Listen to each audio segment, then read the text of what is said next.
Vanessa Clark thought she was about to teach an old woman a lesson about status, but she had no idea she was seconds away from destroying her own career. At 35,000 feet, inside the soft glow of a business-class cabin, everything looked exactly the way Vanessa liked it: controlled, polished, exclusive. Every passenger dressed the part, every detail aligned with the airline's image of prestige. Then Eleanor Whitmore walked in. 70 years old, dressed in a simple gray coat, her shoes slightly worn, her presence quiet enough to be overlooked by most, but not by Vanessa. Because Vanessa had spent the last 3 months fighting for recognition, pushing herself harder than ever after being passed over for a promotion she believed she deserved.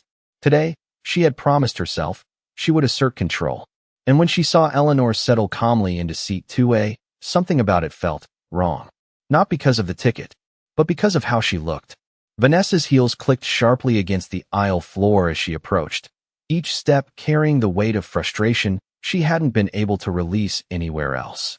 Around her, conversations softened, eyes began to shift. She stopped beside Eleanor, forcing a tight, professional smile that didn't reach her eyes. "Ma'am," she said, her voice just loud enough to carry across the row, "I'll need to verify your boarding pass." Eleanor looked up slowly, her expression unreadable, then handed it over without hesitation. No defensiveness, no apology, just calm. Vanessa scanned the ticket, her brows knitting slightly. It was valid, completely valid, and yet something in her refused to accept it. "There seems to be a mistake," she said, her tone sharpening as a few nearby passengers leaned in, sensing tension. "This section is reserved for business-class passengers." Eleanor met her gaze, steady and unshaken. "Yes," she replied softly, "I'm aware." That calmness only fueled Vanessa's irritation. It wasn't supposed to be this easy. It wasn't supposed to be questioned. Around them, the cabin grew quieter, the air tightening with expectation. And in that moment, Vanessa made a decision, not based on policy, but on perception. A decision that would echo far beyond this flight. Because the woman sitting in front of her wasn't just another passenger. And Vanessa was about to find out, in the most unforgettable way. Vanessa held the boarding pass a second longer than necessary, her fingers tightening slightly, as if the paper itself might reveal a flaw if she looked hard enough. But it did not. Everything was correct: seat 2A, business class, priority boarding. Every code aligned perfectly, and that only made her more certain that something was off, because in her mind, someone like Eleanor Whitmore simply did not belong here. Not in a cabin where leather seats cost more than most people's monthly rent. Not among passengers wearing tailored suits and designer watches, and certainly not sitting with that quiet confidence that did not match her appearance. Vanessa straightened her posture, her voice losing its thin layer of politeness as she glanced briefly at the surrounding passengers who were now openly watching. "Ma'am, I am going to need you to step into the aisle while we resolve this," she said, no longer asking, but instructing. And a subtle shift moved through the cabin, a ripple of discomfort mixed with curiosity. Eleanor did not move immediately. She simply placed her hands gently on her lap, her expression unchanged, as if she had seen this moment before. "There is nothing to resolve," she said calmly, her voice low but clear enough to carry, and that calmness, that refusal to react the way Vanessa expected, felt almost like defiance. Vanessa let out a short breath, her patience thinning. "This section is reserved for passengers who meet specific travel requirements," she continued, choosing her words carefully. Though the implication was unmistakable, a man across the aisle adjusted in his seat, pretending not to listen while listening to every word. A flight attendant further back paused mid-step, unsure whether to intervene, and still Eleanor remained composed, her gaze steady, not challenging, not submissive, just present, which only made the silence heavier. "I would prefer not to delay boarding for everyone," Vanessa added, her tone tightening as she felt the pressure of being observed, of needing to assert control, to prove that she was the one in charge here. Eleanor slowly reached for her small handbag, the motion unhurried, deliberate, and for a brief second, Vanessa thought she might comply, that she might finally stand and move without resistance. But instead, Eleanor simply opened the bag, her fingers brushing past neatly arranged items until she retrieved her phone, her eyes never leaving Vanessa's. And without a word, she unlocked it and typed a short message, just a few taps. Nothing dramatic, nothing that should have mattered. Yet something about it made the air feel different, like a quiet shift no one could quite explain. Vanessa noticed it, of course she did, and her lips pressed into a thin line, interpreting the action as passive resistance, as if this old woman believed she could challenge authority from a seat she did not deserve, and that thought only pushed Vanessa further, because she had already committed, already drawn the line. In front of an audience that was now waiting to see how this would end, and she was not about to step back, not now, not in front of everyone, not when control was the only thing she felt she had left. The message was sent in less than 2 seconds, and yet something about the way Eleanor lowered her phone back into her bag felt final, like a move in a game that had already been decided long before Vanessa realized she was playing. But Vanessa did not see it that way, not yet, because all she saw was a passenger refusing to comply, and worse, doing it quietly, without raising her voice, without giving Vanessa the justification she needed to escalate cleanly, and that silence made everything more uncomfortable, more visible, more exposed. Vanessa straightened again, her tone now firm enough to cut through the entire row. "Ma'am, if you do not move voluntarily, I will have to involve the captain," she said. And there it was, the line drawn clearly in front of witnesses. A few passengers shifted in their seats. One woman near the window glanced away, uncomfortable, while a man across the aisle leaned slightly forward. Unable to look away from what was unfolding, Eleanor tilted her head just slightly, not in confusion, but almost as if she was listening for something beyond the conversation, something Vanessa could not hear, and when she spoke again, her voice carried the same calm weight as before.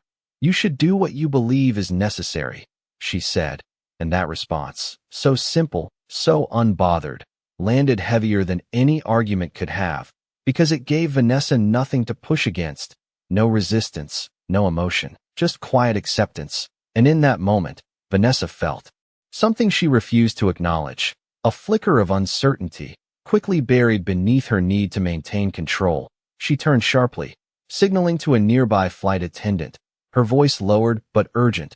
"Call the cockpit," she instructed, and the attendant hesitated for just a fraction of a second before nodding and moving quickly down the aisle, the sound of her steps fading into the distance. The cabin now wrapped in a silence that felt almost staged, like everyone understood they were witnessing something that would not end quietly. Seconds passed, stretching longer than they should, and then it happened.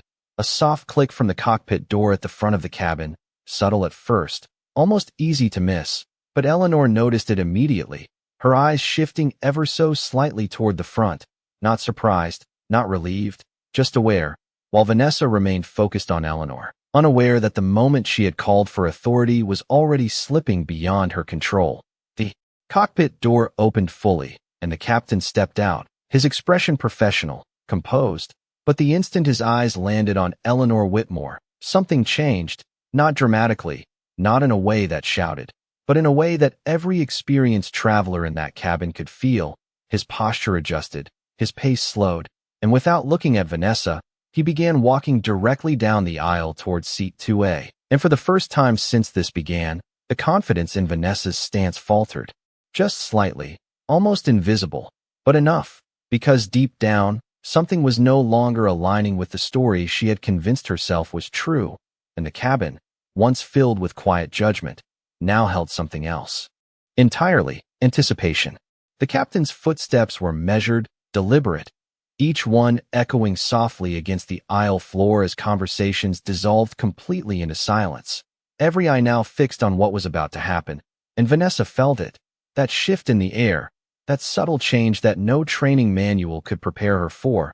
But she held her ground, because stepping back now would mean admitting she had been wrong in front of an entire cabin, and that was something she could not allow, not after everything she had built her identity on: control, precision, authority. The captain stopped just beside Eleanor's seat, his presence calm, yet carrying a weight that immediately changed the atmosphere. And for a brief moment, he did not speak. He simply looked at her, and Eleanor looked back with the same quiet composure she had maintained from the beginning, as if this moment had always been expected. Then, with a slight nod of acknowledgement. The captain's expression softened in a way that was impossible to. Ma'am, he said, his voice respectful, almost careful. We were not informed you would be on this flight. And that single sentence, spoken without explanation, sent a ripple through the cabin. A few passengers exchanged glances, confusion replacing judgment. Vanessa blinked, her mind trying to process what she had just heard, because that was not how this interaction was supposed to go, not how authority was supposed to sound. She stepped forward slightly, attempting to regain control of the situation. Captain, there appears to be an issue with her seating assignment, she said quickly, her tone tightening as she gestured toward Eleanor, but the captain did not immediately respond to her. Instead, his attention remained on Eleanor, as if her presence took priority over everything else happening in that cabin. And that realization landed harder than anything else, because it was not spoken, it was shown. And Vanessa felt it in the way the space around her suddenly seemed smaller, less certain. Eleanor adjusted her hands gently on her lap, her voice as steady as ever. There is no issue, she said, and for the first time, there was a subtle weight behind her words that had not been there before, not louder, not sharper, just undeniable. The captain gave a slight nod again, as if confirming something already known, then finally turned his head toward Vanessa, and in that brief shift of attention, the entire dynamic changed, not with raised voices, not with confrontation, but with something far more unsettling, quiet recognition, and Vanessa felt her confidence falter, just enough for doubt to slip in, because whatever she thought this situation was, it was no longer under her control, and the silence that followed was no longer hers to command. Vanessa felt the shift before she could explain it, a quiet unraveling of the certainty she had been holding on to just seconds ago, because the captain was no longer looking at her as the authority in this moment. He was looking past her, beyond her, as if she had become irrelevant to a situation she herself had created, and that realization settled in her chest like a slow, unwelcome weight. Captain, she said again, this time more carefully, trying to regain some form of control. This passenger is refusing to comply with seating protocol. But even as the words left her mouth, they sounded thinner, less convincing, because the room had already changed, the audience had shifted, and the narrative she thought she was leading was no longer hers. The captain finally turned fully toward her, his expression calm but firm, and for a moment he said nothing, letting the silence stretch just enough to make every second feel deliberate, every eye watching, every breath held. Then he spoke, not loudly, not aggressively, but with a clarity that left no space for interpretation. Miss Clark, he said, addressing her by name, which alone sent a subtle jolt through her. There is no seating issue here. And the words landed heavier than any raised voice could have, because they did not challenge her. They replaced her authority entirely. Vanessa blinked, her mind scrambling to catch up, because how could there be no issue when she had already declared one? How could the captain dismiss it so completely without even reviewing the situation, without even asking for clarification? It did not align. It did not make sense. And yet the confidence in his tone left no room for argument. Eleanor remained seated, her posture unchanged, her presence steady, as if she had never been out of place to begin with. And in that stillness, the contrast became undeniable. Vanessa standing tense, trying to hold on to control, and Eleanor sitting calmly, already beyond it. A few passengers exchanged quiet glances, their earlier assumptions dissolving into something else. Something closer to realization, because authority had just shifted without announcement, without explanation, simply through recognition. Vanessa opened her mouth to respond, to push back, to reassert the structure she believed in. But the words hesitated, caught somewhere between doubt and pride, because for the first time, she was no longer certain she understood what was happening, and the silence that followed was no longer uncomfortable. It was revealing, exposing everything she had assumed, everything she had misjudged. And as the captain's gaze remained steady, one thing became clear. This was no longer a situation to manage, it was a moment to answer for, and Vanessa was not ready for what came next. Vanessa felt the ground beneath her confidence continue to shift, not physically, but in a way that was far more unsettling. because everything she had relied on to define authority in this space was quietly being rewritten in front of her, and she could not find the point where it had changed, only that it already had. "I do not understand," she said, her voice lower now, more controlled, but no longer sharp. There must be some clarification, but even as she spoke, it was clear she was no longer leading the conversation. The captain did not raise his voice, did not challenge her directly. He simply held her gaze for a moment before stepping slightly aside, creating space rather than conflict. And that subtle movement carried more meaning than any command could have, because it was not about correcting her. It was about revealing something she had failed to see. Eleanor finally moved, but not to stand, not to comply. Instead, she reached once more into her bag and retrieved a small, unremarkable folder, the kind that could have held travel documents or personal notes, nothing that would draw attention on its own. She opened it with the same calm precision she had shown from the beginning, then extended a single card toward the captain, not toward Vanessa, not toward anyone else, just him, and he accepted it without hesitation, his eyes scanning it briefly before his posture straightened ever so slightly, not dramatically, but enough for those watching closely to notice. And in that moment, the final piece fell into place, not through announcement, not through explanation, but through recognition, the kind that does not need to be spoken aloud to be understood. The captain handed the card back with quiet respect. "Everything is prepared as requested," he said, his tone measured, almost deferential, and that was when it happened, not a loud reaction, not a gasp, but a collective stillness that moved through the cabin like a wave, because the implication had become impossible to ignore. Vanessa felt it before she fully understood it, that sudden awareness pressing in from all sides, the realization that the situation she had treated as routine, as something small and controllable, was never hers to manage. Her eyes shifted briefly to the card as it disappeared back into Eleanor's bag, searching for something, anything that could ground her again. But there was nothing, no explanation offered, no label given, just the undeniable change in how the captain stood, how the space itself seemed to adjust around Eleanor's presence. And for the first time, Vanessa did not speak, because whatever she had been about to say no longer belonged in this moment, and the silence that followed was no longer empty. It was filled with understanding that arrived too late. The silence did not break. It deepened, settling into every corner of the cabin as understanding slowly replaced confusion.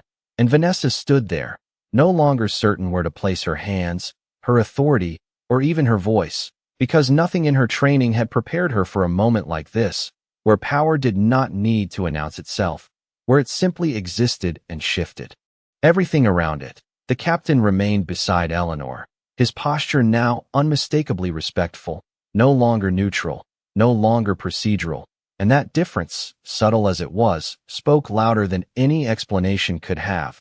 A flight attendant near the galley straightened instinctively, her earlier hesitation replaced with quiet awareness. Even the passengers who had been watching with curiosity now sat differently, their expressions changing as realization settled in, not fully formed, but undeniable. Vanessa finally took a small step back, not instructed, not forced, just a natural response to something she could no longer control, her mind replaying every word she had said, every assumption she had made, each one now echoing louder in the stillness. Eleanor adjusted slightly in her seat, not to assert anything, not to draw attention, but simply as someone who had never been out of place to begin with. And when she looked up again, her eyes met Vanessa's for the first time since. Everything had shifted, not with anger, not with triumph, but with something far more difficult to face, calm understanding, the kind that did not accuse but made every mistake impossible to ignore. The captain cleared his throat gently, not to interrupt, but to acknowledge what needed to be said next. "We will be ready for departure shortly," he stated, his voice carrying just enough to return a sense of order to the cabin. But the meaning behind it was clear. This situation was over, and it had not ended the way Vanessa expected. She opened her mouth slightly, as if to speak, to apologize, to explain, but no words came, because nothing she could say would change what had already been revealed. The space around her felt different now, smaller, quieter, no longer centered around her authority, but around something far greater she had failed to recognize. And as she stood there, caught between pride and realization, one truth became impossible to escape: the woman she had tried to remove was never the one out of place, and the moment she understood that, it was already too late. No one said the words, and yet everyone understood them. The realization moved through the cabin not as a shock, but as a quiet unfolding, like a truth that had been present all along but only now revealed. And Vanessa stood at the center of it, no longer as the authority she believed herself to be, but as someone who had misread the entire moment. Her eyes flickered once more toward Eleanor, searching for something, an explanation, a correction, anything that could restore the balance she had lost. But Eleanor offered none. She simply sat there, composed, her presence unchanged, as if none of this had disturbed her. And that, more than anything, made the weight of the situation heavier, because it meant this was never about proving anything. It was about something Vanessa had failed to see from the beginning. The captain remained beside Eleanor for a brief moment longer, then gave a subtle nod, not of permission, but of acknowledgement, before stepping back into the aisle, his role complete, his message delivered without ever needing to be explained. A flight attendant near the front quickly adjusted her posture, her tone softer now as she addressed another passenger. The entire cabin slowly returning to motion, but not to what it had been before. Something had shifted, something permanent. Vanessa finally found her voice, but it came out quieter than she expected, stripped of the certainty she once held. "Ma'am," she said carefully, the word now carrying a respect it had lacked before. "If there has been any misunderstanding, I apologize." The sentence hung in the air. Formal, controlled, but undeniably different from everything she had said earlier. Eleanor looked at her for a moment, her expression calm, unreadable. Then she spoke, her voice steady, neither cold nor warm, just clear. "There was no misunderstanding," she said, and the simplicity of that response landed deeper than any accusation could have, because it did not argue, it did not accuse. It simply stated the truth as it was. Vanessa felt it settle, that quiet finality, the acknowledgement that this was not a situation to fix, not a mistake to explain away, but a moment that had already defined itself.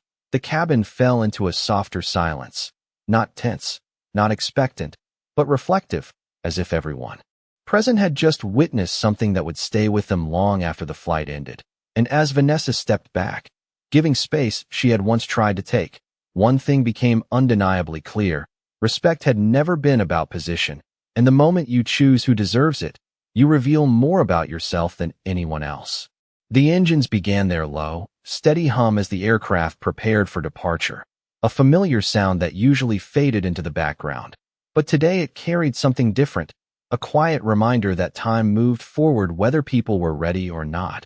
And Vanessa stood just a few steps away from where everything had unfolded, her posture now careful, measured, as if every movement required thought. The confidence she once carried so effortlessly replaced by something far more fragile.